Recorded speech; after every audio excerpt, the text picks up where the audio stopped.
Right. Okay. One of the roundtables that the Global Citizens Assembly Network has been doing for a couple of years now. For those of you who don't know, GLOCAN was launched. The Global Citizens Assembly Network, or GLOCAN, was launched in 2023. And we are a research group of students, researchers, practitioners really interested in research questions and practical insights surrounding global citizens' assemblies. And in addition to research, we also facilitate conversations like this. And to inform you also to make sure that these insights inform the design, the implementation of future citizen assemblies.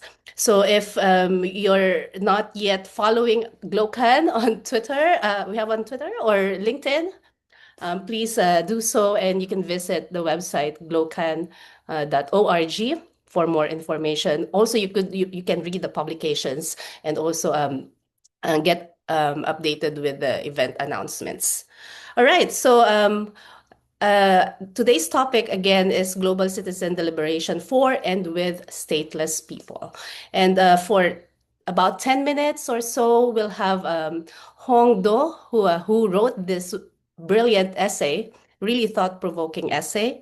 And then we'll have, I'll introduce them later. We'll have two discussants for this roundtable, and then we'll open the floor for questions or reflections from our participants. All right, then Hong, the floor is yours. Thanks a lot. Thanks everyone for showing up today. I do have a PowerPoint to share. Yes. Enable now. Yes. Is it okay that everyone can see, or is it too small? It's working. No. Okay, yeah. Thank you. So now you can go to the website and download my essay. So I'm a political philosopher. So that's why in this essay, I'm exploring the problem of stateless and unrecognized individuals, and I advocate for the need for a global citizen assembly. And I'm focusing on normative reasons why we need a global citizen assemblies. So first of all, before I'm beginning explaining to you what's happening in my essay, I would like to just flag the issues. When we use the term stateless, we usually engage with it as a legal category or policy variable, and it appears in reports as a number, like every 10 minutes a child is born somewhere stateless somewhere in the world, or there are 10 million people who are stateless, or a data set, or technical problems of governance, but we really never really see those people on a daily basis. We learn about them in the news, about the conflict, about the war. But I want to show you the maps here, Parami students who has been displaced due to the civil war in Myanmar. Draw the map of Myanmar during the session that I had with them. So I want to convey the message that those people are actually pretty much visible. They have memories and hopes that they carry with them, and even when the state does not carry them or present them for those citizens. In the Myanmar civil wars, for example, many of our students who you see here were displaced when fighting reached their towns. Some joined the civil disobedient movement. They're dropping out of high school, rejecting the authority of the coup regimes. Others fled and escaped the military checkpoints, knowing that age alone could make them the targets for the compulsory conscriptions. Some remain inside Myanmar and continue to resist from within. And what they're drawing here are not neutral maps. They are maps of life interrupted. They mark routes of fight, zones of fear, and at the same time, spaces for hope. When you see here, you see Myanmar before the conflict, powerful, colorful, very diverse, and Myanmar in the future in 2035, when everyone be able to come back to their home and have passport, those who are now giving up their passport as an act of resistance against the military government. And the category of stateless, again, it is administratively necessary, but at the same time, it's not sufficient to describe a human life. But of course, I'm writing an essay, so now I will also sketch a bit what we actually understand the crisis of statelessness. So statelessness arises when individuals lack legal recognition by any state often as a result of conflict, discriminatory laws, or state collapse. And some also reside in unrecognized or occupied territories, like Palestine, Taiwan, Western Sahara, and Northern Cyprus. Others are entirely without documents. Those people in refugee camps, for example, many of them. And statelessness is not accidental. People are not born with it, but it is a human-made problem created by legal political acts. And as the consequence, stateless people are often excluded from cradle to grave. In death, they can be buried without identity, without any documentations, and without any dignity. And those affected, those stateless people describing themselves as invisible, alien, living in a shadow, like a street dog and worthless. And in the case of Rohingya in Myanmar and the situation in Gaza, what we know that this legal erasure, not having a document, not being recognized, also enabled persecution, mass killings, and forced displacement of millions of people. And although, as we all know, in the Universal Declaration of Human Rights, it affirms that everyone has a right to nationality, but we see that in reality, millions of people living without these important human rights. And this kind of internal political exclusions also extended from domestic to global dimensions. Not only that those individuals have no meaningful voice within laws and policies that are governing their lives inside the state, they are excluded from democratic processes and represented in national institutions and systematically silenced and facing discriminations, but also including within spheres of global governance, where international authority nowadays exercise a lot of authority directly affecting people's lives, for example, governing climate change or refugee immigrations problems. But often in international decision makings, we see that global governance operates through the consent of states, that representative making decisions, national at intermediaries between citizens and international institutions. They vote, they pass the law, they sign the treaty, but this system breaks down for the stateless citizens, that they have no one, no government representing them. They are not in any kind of political institutions. I believe that I argue in the essay that the solution to statelessness is not only legal but political. So it's not enough that now we give everyone a passport, even if we can. I doubt that we can now give everyone a passport, or wait until everyone have a passport, so then we can have someone to representing them and make decision in international political issues. But we cannot wait, and we have to act now, because life of those individuals, as I described, are on the very serious precarical situations. And the solution is actually really simple, but it's also very radical, that we listen to those who have been excluded, not through intermediaries, not through humanitarian agency or NGOs. We listen to those who are experienced stateless themselves. And if political participations, for those of us who are sitting here in this online forum, believe that in some way or another a fundamental human right, then this right should not be we should not wait until the state to realize it, or let's just simply let the state refuse to grant the citizenship to stateless people. So everyone should act. And the proposal is very simple. Related to what we are doing in GLOCAN. The solution is on the hands of global citizen assemblies and those who are advocating for it, that global citizen assemblies offer a practical and democratic response. So for those who are not familiar with the global citizen assemblies, it happened once in 2021 and it's going to happen again, if I'm not mistaken, in 2030. And it includes of randomly selected citizens, very diverse and inclusive body of people around the world. In 2021, they participated in online platforms. And within this experiment, there was one participant who was stateless and originally from Palestine. So this is something not only thought-provoking, but also changed our whole assumptions about how to include stateless citizens in international conversations. That has actually happened, and we have all the resources that we needed right now to make it even more bolder and more inclusive, including not only one, but more stateless participants or those living in unrecognized territory. And there are three normative desirable goals. First of all, including everyone, letting people speak, especially those who are experiencing statelessness. We affirm the equal moral worth, that we affirm the very foundational principles of human being, qua human being, that we are all equal. We have equal moral basic status, and if some people can participate, some people get their voice heard, the others should also have the chance. And this moral mandate is usually universally affirmed, but yet in practice, we see that it's routinely violated. And by providing a seat at the deliberative table, Global Citizen Assembly sent a very powerful message that those stateless individuals are not invisible, alien, living in the shadow, like a street dog or wordless. As they have described themselves, they actually have a voice and capacity to raise their voice.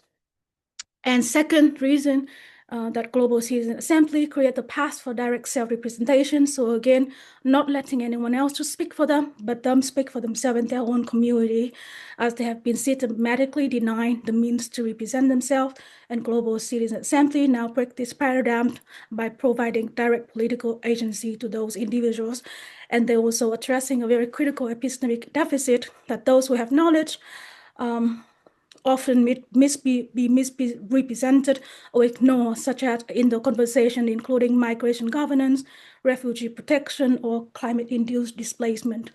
And the final reasons that I'm advocating for in the essay is that the Global Citizen Assembly offer very peaceful avenues for political expressions. As you can see with the problem of statelessness, it's often resulted from conflict, war, discriminations, historical colonizations, and so on and so forth. And when these individuals nowadays being denied a voice in shaping the decisions that governing their lives, the result is actually often frustration, alienation, and in some cases, radicalization, that people are caught in violence. But Global Citizen Assembly offers a very constructive response to these challenges, that they actually have to sit in the same room, deliberate, talking, not only talking about what they're struggling, but also listening to others and being well informed. So it provides a very respectful structure and globally visible platform. And my hope is that it's going to enable not only solving problems like climate change, but also peace agreements within the case of conflicts or ethnic complicated situations like in the conflict in Myanmar, for example. But Global Citizen Assembly, of course, come with a lot of worries.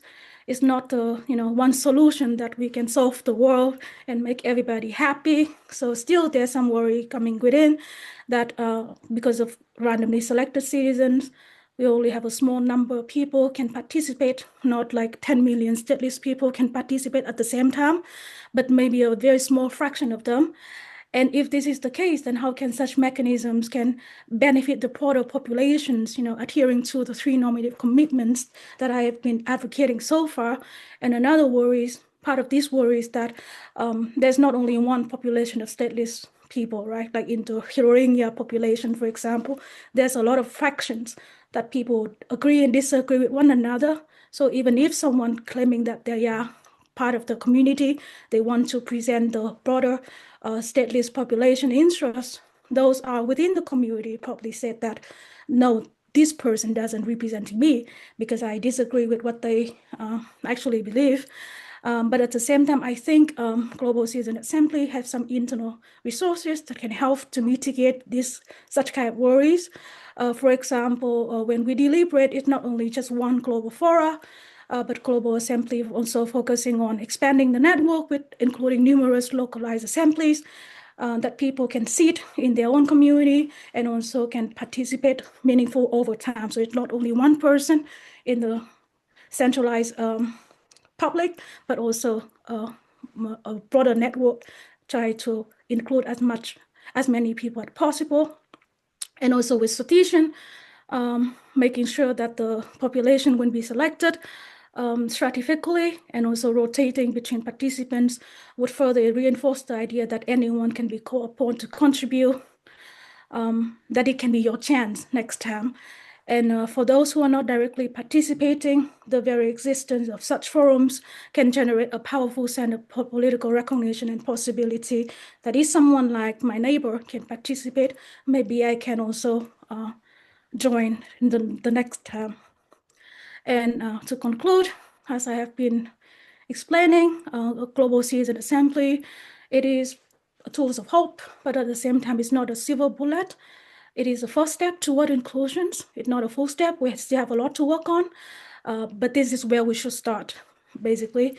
And this proposal also trying to send a very powerful message to everyone, that no one is too marginal, visible, or hard to reach to participate in shaping the shared future of humanity. And of course, stateless people deserve a meaningful opportunity to do so as well.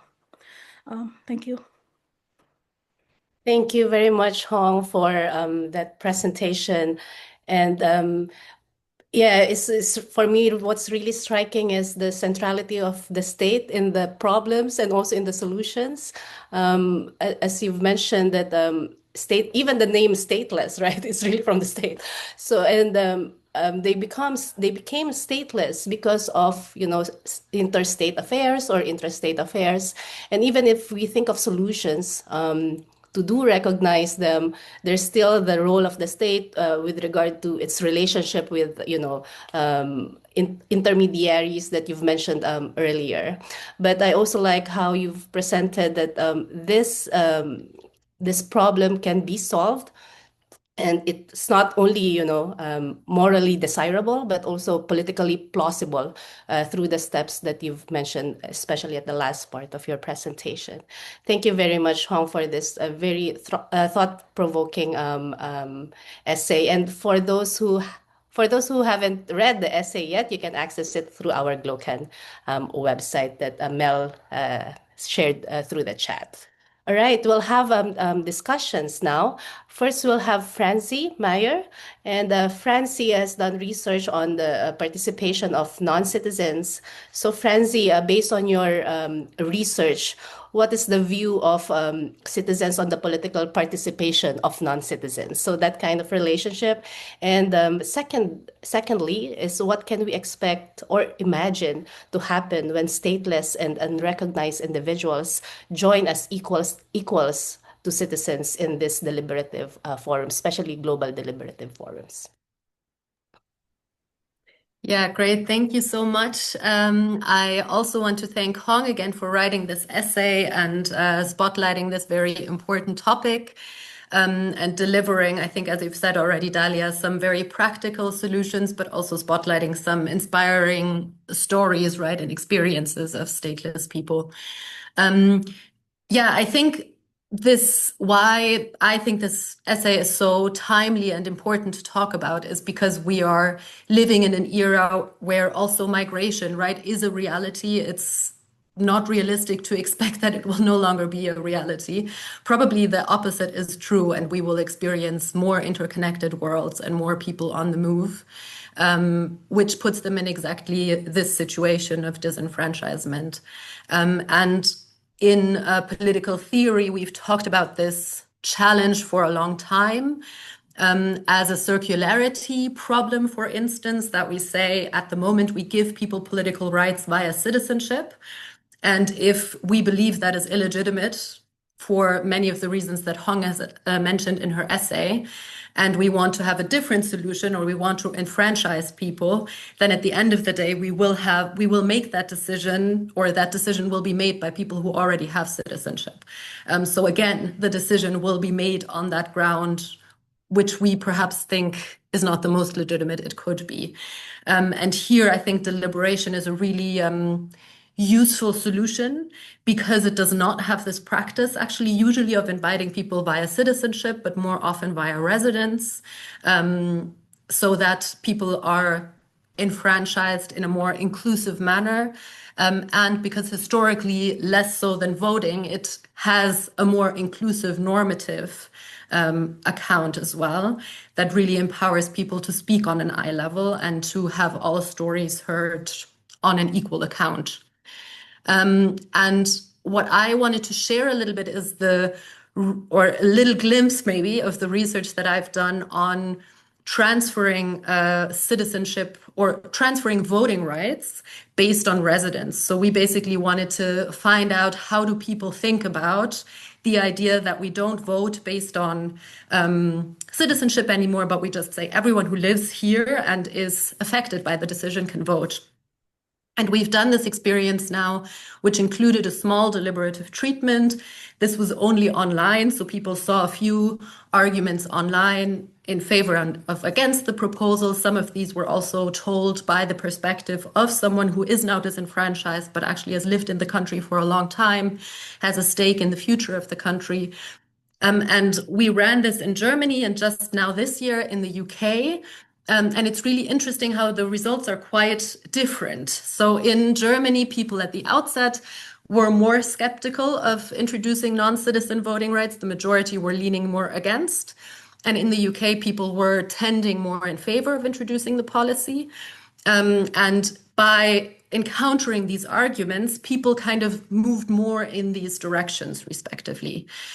So we're seeing in Germany, there was then, after deliberation, which is surprising, right? We usually expect through deliberation, people develop more empathy for different perspectives, move towards more liberal or progressive positions. But this was not the case, actually, in our German experiment. And we always thought, okay, this might be because Germany just has quite a exclusive history in talking about migration. So German guest workers who came to Germany in the 50s and 60s, for a long time in public discourse, it was assumed they are guest workers, right? They are only guests. They're not going to stay. There is no use really in making them part of our societies now. And these discourses have, of course, remained a little bit in current political discourse. So our thinking was, maybe this is what made people have more limited thinking about these issues, where in the UK, which traditionally also has enfranchised people from the British Empire, which we can controversially discuss by itself, but perhaps there is more this notion that you don't actually have to be born in the United Kingdom to be able to vote here. So there are really complicated mechanisms maybe here at play. And I think particularly when we think about how migration is being discussed in many political spaces today, where it is maybe more polarized than ever, or there is more of the othering than ever before. But at the same time, I think there is also reason for hope, particularly when we talk about the global level, because what we're also currently doing with my team here at the University of Stuttgart is figuring out what types of democratic governance people want for the world. And we see that people are much more open to alternative forms of governance there, and actually see participatory solutions as much more important and as much more promising than at the national level. So to wrap up, I think what I would say is, and I think Hong's essay gives all of the reasons there, normatively, the inclusion of stateless people is an extremely important opportunity that a global citizens assembly would provide. It would be important for self-representation. It would be important symbolically. So just the matter of fact of them being there would already be helpful. And as Dahlia has pointed out, political practice is moving more and more into that direction. So in several localities in Europe, now also recently in Switzerland, there have been actually referenda on introducing non-citizen voting rights where they have been approved. So I think it is not at all unrealistic to more strongly enfranchise people without citizenship, including stateless people. I think the challenge maybe is that we can't be ever 100% sure, and probably that's a good thing, how deliberations will go, what people will decide in the end. And I think the major challenge in discussing this issue is really how migration discourses are held generally now. And what tools we can maybe find in deliberation, or how we can make an extra effort in deliberation to remedy those or to meet those. And I think that would also be worth discussing. But really looking forward to hearing other points and continuing this discussion with you. Thank you again. Thanks, Franzi. Before I request Hong to respond to some of the questions that you've shared with us, I'd like to invite Bea Sandor for her point of view as well, for her perspective, especially on designing and conducting sortition and recruitment, because there are practical challenges behind this. So practical challenges, especially in terms of trying to really reach out to those people who would like to have their voices heard in this forum. So in your opinion, have there been any attempts locally, nationally, or even globally with regard to the practicality of this, and what worked and what didn't? Yes, I don't know of more practical or actual realized efforts than what Hong, of course, mentioned. But practically, we could work with research seats, of course, as this is ingrained in our selection process. Of course, the selection algorithm doesn't do a simple lottery, but there are built-in elements so that we can ensure as much mixity and diversity of the people who are in the room in the case of a citizens' assembly. So based on democratic criteria or attitudinal criteria, or in this case, this could be, of course, built in. And I said included in the room, that's one possibility or aspect, but also stateless people and their experience could be also included in the evidence, in the expert witness learning part of citizens' assemblies, which would also be important, as Hong mentioned. Migration and citizenship are often framed as sources of division in polarized societies. So I would say not or, but and rather. So it would be if on the one hand, stateless people are included in a citizens' assembly, also it's just as important to reflect on and enhance knowledge on their experiences and situation. And as for very practical solutions or approaches to transnational or global citizens' assembly, we could, of course, pick a few countries at random, lottery selected, to directly target stateless people in those countries. Or we could also pick countries where we have contacts with organizations that worked with stateless people or work or are run by stateless people. As an example, I'd like to share a recent project in Australia, the Amplify project, which was about housing, and the 120 participants were selected with a dual methodology. 80% of the participants were recruited through a regular process, using a usual process, in this case, invitation letters sent out. But I would also like to stress that now we work, especially in Europe, where I work, with Sortition Europe, we do much more work with door knocking, so actually talking to people, which is also much more approachable to people, because they can get information firsthand from a person and not from a letter. So that really enhances well, not just response rate, but the way people can that they can ask questions. So that really enhances the chance that more diverse people register than from simply getting a letter. And in the case of the Amplify project in Australia, 20%, the other 20%, got an invitation or to register through open expression of interest. So this included civil society organizations that work with homeless people or are run by homeless people. And so that was a special instance of inclusion, which I think would be, or diversifying the methodology, which I think would be very useful here. And finally, I would just like to express my gratitude and support of the proposition that that you mentioned, Hong, in the essay, that numerous local assemblies could be an intervention, could work as an intervention mechanism against radicalism. And also that there are special areas where this path to direct self-representation would be especially significant, like migration governance, refugee protection, or climate-induced displacement, or equitable access to public goods like healthcare. I think that these are great calls for organizers and funders. And then, if more of these events can happen, then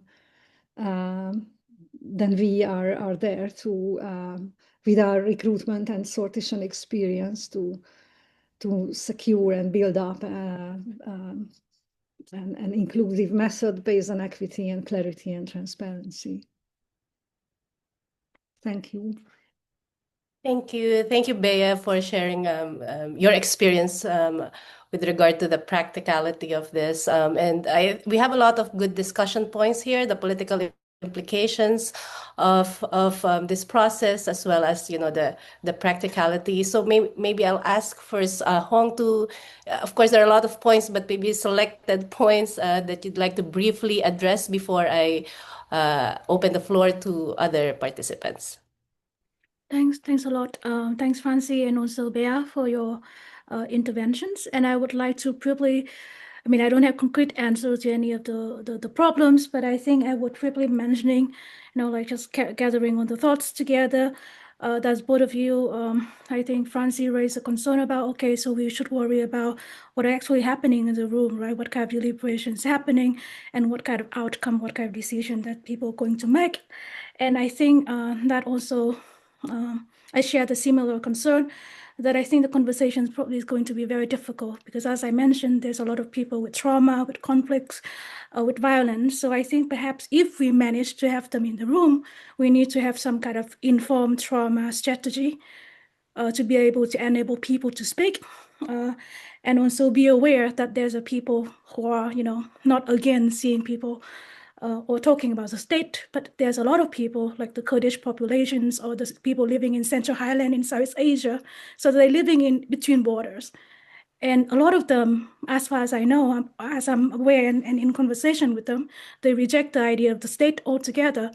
And they would have some internal or like personal opinions against some group of people inside the room if they get a chance to have a seat. So we need to get a lot of conversation, prepping, strategy, trauma inform as well to foster the inclusive conversations. And also, I think Bea mentioned a lot of things that we can actually do now. Maybe if we cannot manage to get them in, including their perspectives inside the learning phase. Let people read about what people experience regarding this issue when they're stateless, or basically even within the deliberative phase, we ask participants to reflect. So imagine if you are now the Rohingya community Rohingya person in Cox's Bazar, and here's the situation of your living. What would you advocate, or what do you think that your solution would fit the perspective or, you know, empowering this group of people? So this kind of sympathetic question, deliberative response would somehow be a bit responsive to the interests of the stateless people, even if they are not inside the room. And also I have a question for Bea, not my answer, but we're talking about, you know, sampling the population, sortitions, but how about, you know, randomly selected from refugee camps, like in Thailand, in Kenya, in somewhere else in the world, so we don't have to rely on the state boundaries, but we can also work with the NGOs and include people. I know, of course, a lot of people, even practitioners, would probably say something against this proposal, but it's just an idea from at the moment. Thank you. Thank you, Hong. Bea, would you like to respond quickly to that? Yes, as I told that these different areas or countries or organizations or for example, refugee camps or any geographical location could also be randomly selected or in any way chosen. And that's what we work with now to reach more difficult to reach population. We are also working on securing that the technical background doesn't require so much. That's another advantage of the door knocking that we do in Europe right now, that it makes it easier for people to register, so they can actually register with very simple technical or without even equipments, or with very minimum, the absolute minimum equipments through a recruiter.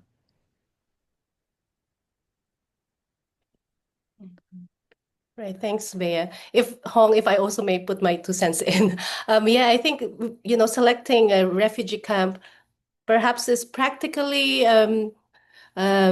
realistic because you already have the workers or organizations who are familiar with the area, and then the selection of the issues that we'd like to narrow down eventually quite easy because you have all those people who are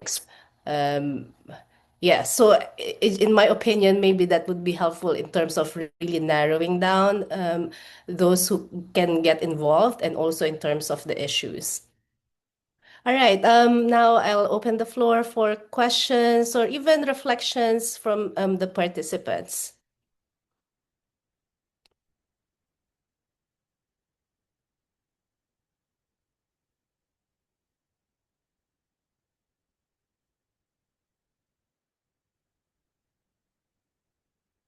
And please feel free to just raise your virtual hand or turn on your microphone when I call your name.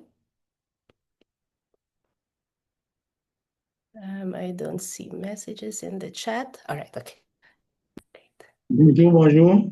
Franzi. Oui, je suis francophone. Nous faisons de la démocratie délibérative également, plus précisément dans la ville de Waivia. Mais malheureusement, je ne comprends pas. I speak French. No speak English. Oh, sorry. I'm sorry. Is this Abdul? Oui, it is Abdul. My name is Abdul. Okay,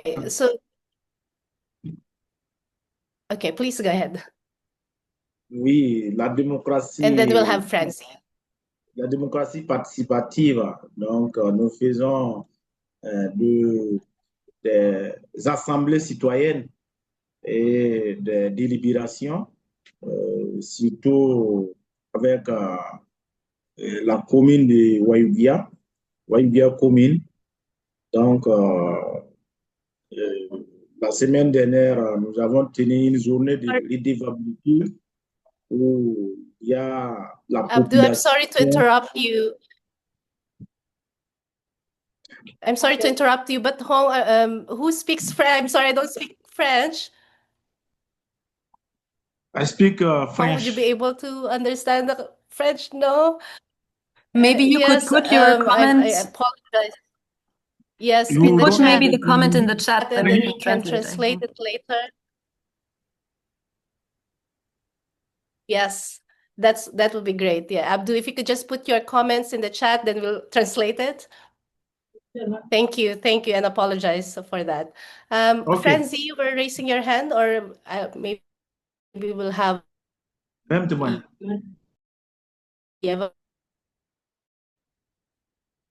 Yes, please go ahead. Pronouncing your name.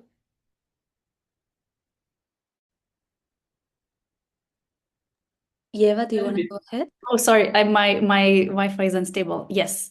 Hi, everyone. Thank you very much for the very interesting discussion. I haven't read the paper yet, but I just kind of, wanted to share that many of the things you're talking about resonate a lot. And I really appreciate you making this important argument.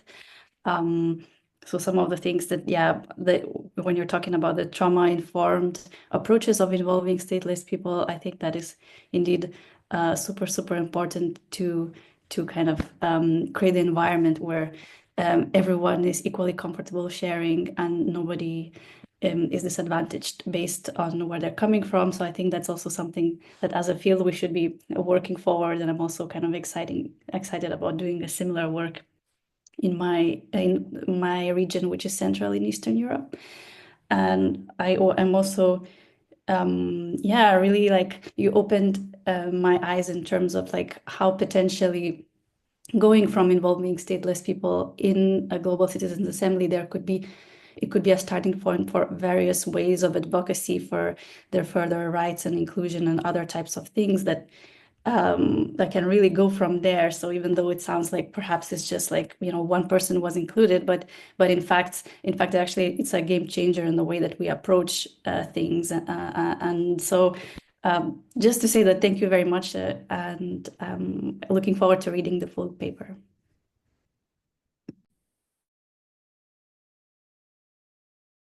Thank you. Yes, please go ahead, Soo-Yoon. Hi everyone. First of all, thank you so much, Hong. I managed to briefly scan through the essay, and it was very thought-provoking at the same time, very touching to know that, what you call the invisible is being made visible in a way, right? I mean, of course, I know it's a theoretical reflection, but I think there are many things that we can get the conversation started. And I guess when I was hearing your presentation and afterwards, also getting to hear the perspectives from Franziska as well as Bea. So both the academic and the practitioner side of things, I became sort of a few questions sort of came up because when I was reading the essay, maybe the more skeptical part of me, because the parts that I'm also struggling with is always when you mention direct political agency, I was like, yes, that's very important. But then again, they are like practical constraint, right? Because just when you mentioned that, okay, the IOs have not really done a good job as intermediaries, then I'm thinking, who can? Who can drive this? Who can really help to realize this? And I'm even feeling a bit bad about raising this because I'm like, I would really like to see things going forward, but this is also a question like who will have the political will and also the interest and motivation to do that. So I was wondering, have you like sort of thought about this? And then sort of when Bea was sharing about her experience of her work, and that's something like that came up when I was listening to the presentations that, because we know that the limitation of random selection is that it's only a very limited representation. So beyond sort of having sortition, beyond having this limited representation, how can they be involved, right? As well in the whole deliberative process. And I think this then brings us to the question of creative designs of the Global Citizens Assembly going forward. What are the different ways we can start to explore, right? Can we get them already involved in the gender setting? And I think you also brought up a very good point in your response, right? There is such a sensitivity required because of the trauma. And these are things that honestly, if you didn't even like share it, because it makes a lot of sense, but when you raised it, I was like, yes, how can we then also take that into consideration? Do we need to then also engage like people with psychology background to really design something that is very, careful for them so that we don't spoil their impression of deliberation, right? If we don't deliver what deliberation is supposed to promise. So I'm just like going over, but it was just really very inspiring. And I'm also very curious and anticipating how we can also kind of realize it, even if it's like in small ways with a one country, one case, one refugee camp, of course, with a lot of considerations. Yeah, but thank you very much. This was really a very nice presentation. Thanks, very good points. Mel, before I ask Hong again to respond, please. Yeah, no, I wanted to jump in on Sue's comments as well, because and going back to what Bea was raising and Hong, your own response, or like, okay, what we do sortition and refugee camps. So I'm thinking about the tension between the political promise of incorporating stateless people in global deliberation versus the very kind of practical constraints. Like, for instance, how like the way sortition goes about, right? Like, for instance, in the Global Assembly, like selecting random points in the map and then selecting residents from those places. wouldn't that kind of enter into tension with the idea of stateless people directly representing themselves? Because then it would be like obviously some stateless people and not others. Whereas for people with citizenship, you go there. I mean, I have a lot of problems with the claim of representation, but due to kind of the combination of democratic markers, you could say, okay, it could have been anyone within this kind of territory in principle, right? Whereas with stateless people, because they're not bound to a territory and because they do not have this kind of belonging to a political institution and political structure, they didn't really have the same chance. Right. So to me, it's a problem with the very kind of principle, but also the practicity of conducting sortition. This is also a point to Bea, like, for instance, how would you go about really reaching and inviting the displaced Rohingya or Palestinians under recurring kind of horrible circumstances, right? Like, there are very kind of practical and difficult constraints because stateless people are very often also affected by violent conflict. But this makes it all the more important to have their voices in global forums. And so I'm a bit torn about how to navigate this kind of, naturally, there is a normative and political desirability, but at the same time, how would you go about that? And I was wondering if one solution, because I don't want to just be criticism. I was thinking one potential solution would be besides having obviously a quota for stateless people as participants that you would reach within determined territories selected by sortition, another possibility could be have a kind of open call of self-selected kind of stateless people, like whoever wants to join in the agenda setting and information material preparation. And then at least you would have an equal chance for everyone under the category of stateless people to contribute to the process. But that's just one idea. Thanks. Great, thanks, Mel. Hong, please. So thanks, Suyun, so much for your questions. I think that was pretty much the purpose of the essay, this really short piece. And I'm trying to just make you think that, okay, let's start doing it. And I didn't have a lot of space and also time to actually really spelling out how can we do it together. I think when you ask who is going to do this, my answer would be like, we doing it together, right? At least everyone should be on the same page that yes, we are doing it, and be a bit, worries, okay, there's this and that problem. How can we move beyond with the trauma-informed strategies, for example? Now we have a terms. How can we realize, should we need psychologists? Should we need like even teachers, whether we do it in the classroom setup, or how should we design this kind of deliberative setting? So I think that for further research, so as far as I can tell. So if anyone funding me, I'm doing it. This is me. But I think that the purpose of the essay for now is just make people start thinking about taking it seriously, that we need to do this kind of thing for these populations. And I think Mel's question was towards Bea, right? Or should I? More of a reflection than a question, really. I think you have a paper with Nicole that came out recently about sortition. It's not about equality but about justice, and you advocating for not only one person, one lottery ticket, but the whole disadvantage. Maybe they need more. So I think that could be precisely what me and also Bea are trying to point out, that perhaps they should have more seats at the table, or quarters, for example. And also when you're talking about the self-selected mechanism, I have to say that I have less problem with representation, but more problem with self-selections. Because I don't know, like the population is really diverse, right? So there are poor people, there are people without resources, where the people without, there's people suffer more than the other, even though they are in the same category. And those who are stateless can be like self-selecting themselves. Are we only selecting those who are well-educated and blocking in the network, but not those who are, didn't have a chance or didn't have the cognitive, the capacity at educational level to participate? And I feel like this is a bit unfair, even though if we're comparing the capacity thresholds among the stateless population themselves. So that's just one of the concerns that I have for that right now. Thanks. Thank Okay, we have now the translation of Abdu's comment in the chat.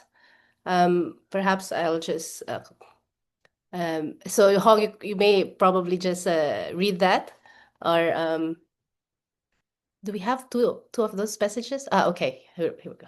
Okay, maybe I'll just read it out loud for everyone. So the ABNS has been working for several years to promote active citizenship, human rights, and good governance, relying on consultation, dialogue, and inclusive participation. And deliberative democracy in practice, the ABNS approach is based on a principle that is simple yet powerful. Citizens must be able to discuss collectively, exchange their viewpoints, and construct the decisions that concern them.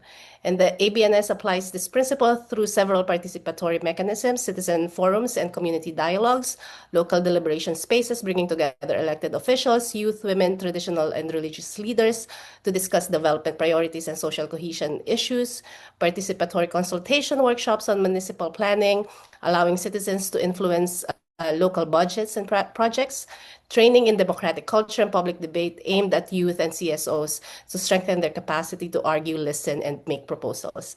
Participatory radio broadcasts serving as deliberative platforms accessible even to rural areas and internally displaced populations. Thanks, Abdu, for those comments. Really, I think it's really a combination of different approaches, right? So you have what works for the current sortition practices, and then maybe find more creative ways to really reach out. As Hong mentioned, those, the self-selection might have some problems. So to really reach out to those who might not be initially empowered to participate in the forum. So maybe a combination of those approaches would be the desirable middle ground here. Do you have any comments on those? Abdu has several suggestions there, which is great, especially, a broadcast. I think this is regarding the education part before the actual deliberation, right? I think that could be very useful as well. Bea, please. Yes, and Abdul has also listed challenges, I think. Or it's, I'm not sure, it's a translation by me, was that the low culture of public debate in certain rural areas, or the lack of resources, which is I heard that from your questions. And yes, it would have, given the difficulty of this work, and also given the realistic difficulties, it would definitely have its constraints. But well, on the one hand, we also already practice that when recruiting and selecting, that we, for example, on the request of a convener of Citizens Assembly, we over-select certain population, demographic layers. For example, we over-select youth or less educated people, both or either in the recruitment period, so that there's enough people to draw the democratic lottery form, or in the actual lottery, setting up the algorithm. So it would have its constraints, and that's why I said that realistically, probably we would have to choose countries or areas or locations where the recruiters can actually go, where we have connections or contact to local organizations who can be approached and their role built in this work. Thanks, Bea. We still have 3 minutes left. Maybe a final question from the virtual floor before I ask Hong for his final remarks, closing remarks. If not, then Hong, please. Yes, so thanks everyone for joining us. And I think I will use Abdul comments here to summarize or, send the final message that the conversation that we're having right now is a deliberative democracy, transnational democracies is a living practice of dialogue and share responsibility. So keep the conversation going. And it is us who have to collectively figure out how to do it. And I thanks everyone again for joining, and for Mel for organizing the event, Francis, Dahlia, also Mel for commenting on my essays when I was writing it, and also Bea for her comments and inputs, and everyone for their question as well. Thank you. Thanks, everyone. Thanks again, Hong, for this essay and for your presentation, and for everyone's comments and reflections. Again, please visit the GLOCAN website for the essay and also the event announcements if we have, another topic to discuss under the GLOCAN platform. And please keep in touch with us to share experiences, and also if you have, new ideas that may come out after this this conversation, please share it with Hong and the rest of us. And thanks again for your time. It's evening on my part, and whatever time you are on, whichever time zone you are on, thank you again for your participation and meaningful dialogue on this important topic. Thank you.